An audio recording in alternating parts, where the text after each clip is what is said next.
恩负义，欺我宿主。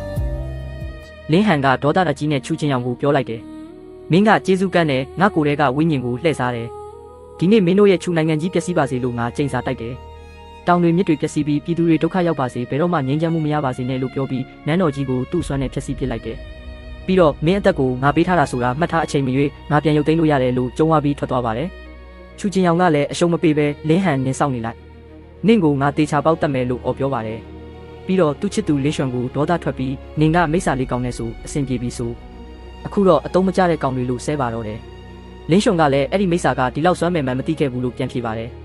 ဒီတော့ချူချင်းအောင်ကလင်းဟန်ဟာနိုင်ငံတော်တစ္ဆာဖောက်ဖြစ်ကြောင်းနဲ့တနိုင်ငံလုံးကနေဖမ်းဆီးဖို့အမိန့်ထုတ်လိုက်ပါတော့တယ်传旨下去林韩叛国即日起全国通缉 ဒီအချိန်မှာလင်းဟန်ကနန်းတော်ရဲ့ဘန္နာတိုက်ထဲကိုရောက်နေပါပြီငါရှာပေးထားခဲ့တဲ့ရွှေငွေရတနာတွေအားလုံးကိုဒီနေ့ပြန်ယူမယ်ငါစီကနေလူယူထားတဲ့ပစ္စည်းတွေအားလုံးကိုပြန်ပေးရမယ်ဆိုပြီးဘန္နာတိုက်ထဲကရွှေတွေအကုန်လုံးကိုသူ့ရဲ့အစွမ်းနဲ့တင်းယူသွားပါတော့တယ်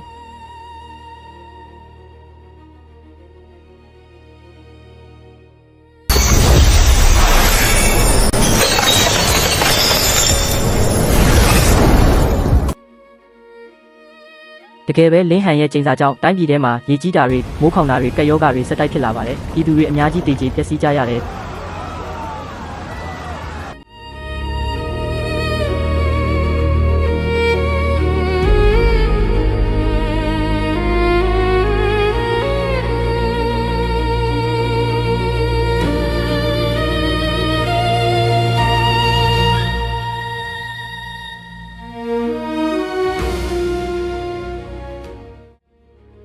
ဒုက္ခသည်တွေကမြို့တကားဝကိုရောက်လာပြီးချူချင်းအောင်ထွက်ကြည့်စမ်းမင်းရဲ့ပြည်သူတွေဘာဖြစ်နေပြီလဲဆိုတာကြည့်လိုက်စမ်းလို့အော်ဟစ်ကြပါတယ်ဒါပေမဲ့အဆောင်တွေကဘရင်မရဲ့အမိန့်အရဒုက္ခသည်တွေကိုမြို့ထဲပေးမဝင်တဲ့အပြင်အတင်းဝင်ရင်ညနဲ့ပြစ်တက်ဖို့လုပ်ပါတယ်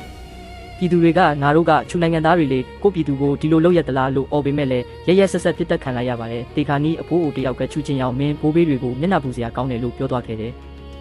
နန်းတော်ထဲမှာတော့အမတ်တွေကဘရင်မကိုသတင်းဆိုးတွေလာပေးနေပါတယ်။တောင်ဘက်မှာရေကြီးလို့လူ3သိန်းလောက်ဒုက္ခရောက်နေတဲ့မြောက်ဘက်မှာကက်ယောဂါကြောင့်လူ1000ကျော်တည်နေပြီးနေရာတိုင်းမှာစူပူအုံကြွမှုတွေဖြစ်နေပြီးပြည်내9ခုတောင်ကြာဆုံးသွားပြီလို့ရှောက်တင်ကြတယ်။ချူချင်းအောင်ကဒါဆိုကယ်ဆယ်ရေးရန်ပုံငွေတွေဆေလွတ်လိုက်တဲ့လူတွေဘယ်ရောက်သွားလဲလို့မေးတော့အမတ်ကငွေတွေကလမ်းမှာတင်အစင်းစင်းအလွဲသုံးစားလုပ်ခံရလို့ပြည်သူတွေစီဆဲပုံတပုံတောင်မရောက်ပါဘူး။လွတ်လိုက်တဲ့အရာရှိတွေလည်းလမ်းမှာတင်ထွက်ပြေးကုန်ပြီလို့ပြန်ဖြေပါတယ်။ဒေါသထွက်နေတဲ့ချူချင်းအောင်ကလင်းရွှန်ကိုခေါ်ပြီးနင်းဖြေရှင်းမယ်ဆိုအခုဘယ်လိုလုပ်မလဲလို့မေးနေတော့အစီကံတယောက်ပြေးဝင်လာပြီးအရှင်မင်းကြီးဒုက္ခပါပဲ